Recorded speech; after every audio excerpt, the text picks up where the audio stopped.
Après vous avoir parlé de l'Irlande, pourquoi ne pas évoquer l'histoire de l'Angleterre? Angleterre, pays du Royaume-Uni, entouré de terres légendaires, comme le pays de Galles ou encore l'Écosse.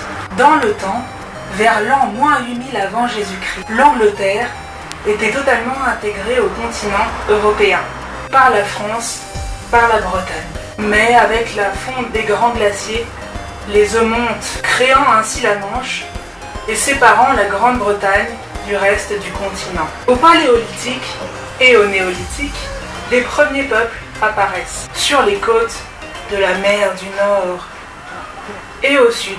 Les progrès culturels de ces peuples amènent les premières tombes formées de cercles de pierre. 1200 avant Jésus-Christ, on peut voir naître les premiers villages. 200 ans plus tard, la Cornouaille avec ses mines et le pays de Galles avec ses outils et poteries lancent et développent des trocs de produits. Et pour ce faire, les premières routes sont construites. 700 ans avant Jésus-Christ, les peuples anglais apprennent à maîtriser le fer. Oui, je sais, je suis en eau, il fait chaud, c'est horrible, mais ça fait du bien. Donc je disais 700 ans avant Jésus-Christ, le peuple anglais apprend à maîtriser le fer grâce aux Celtes venant d'Europe centrale, envahissant le pays. 5 siècles plus tard, c'est au tour des Gaulois de débarquer. Lors de l'occupation romaine, Jules César n'a de cesse de tenter de conquérir la Grande-Bretagne, notamment lors de la guerre des Gaules. L'empereur Claude finit par en conquérir une partie et fonder Londinium, Londres, bien sûr. Les seigneurs romains jouent les entremetteurs entre les peuples britanniques, si bien qu'ils construisent un mur séparant la Bretagne en deux. Le christianisme fait son apparition au IVe siècle dans le pays et devient la religion d'État de ce pays. Au 5e siècle, ce sont les Germains, notamment les Angles et les Saxons, qui envahissent l'île, et les Irlandais qui effectuent des raids sur la côte ouest. Et d'ailleurs, les Angles, ce sont eux qui donnèrent le nom d'Angleterre à ce pays. Ces colonies devinrent des royaumes.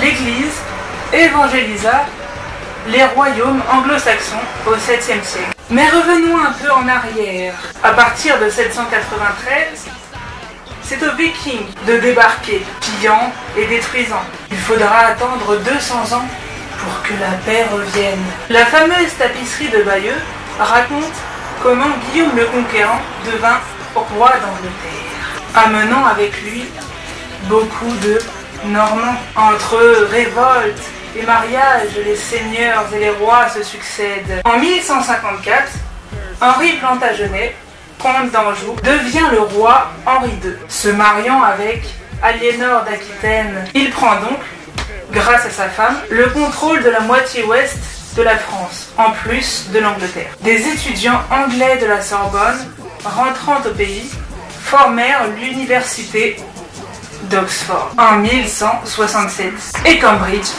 en 1209. Des guerres contre l'Irlande et la France sévissent. Henri VI, en 1422, devient roi d'Angleterre et roi de France.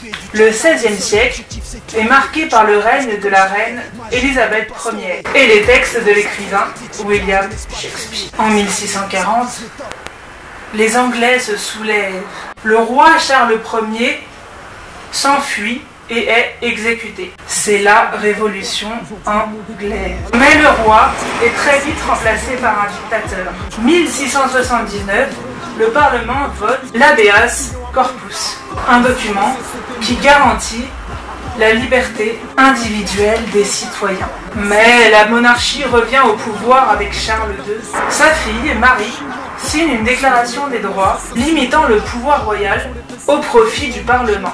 En 1707 est signé un traité. L'Écosse, le Pays de Galles et l'Angleterre forment officiellement la Grande-Bretagne. À partir de 1801, les Anglais font partie du Royaume-Uni. Le Royaume-Uni prend part en 1915 à la Première Guerre mondiale, en se rangeant du côté de la France et de la Russie. Un traité de Londres reconnaissant l'État libre d'Irlande est conclu en 1921. Un an plus tard, dans un autre domaine, la première émission de la BBC, la très célèbre chaîne anglaise, est lancée. 1928, droit de vote accordé aux femmes. 1948, premiers Jeux olympiques de Londres. 1952, règne d'Élisabeth. 1972, la scolarité devient obligatoire jusqu'à 16 ans. 1991, lancement de la première charte des citoyens. Et en ce qui vous concerne, avez-vous déjà voyagé?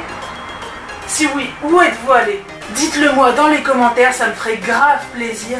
Et n'oubliez pas le petit like, le petit partage, le petit abonnement.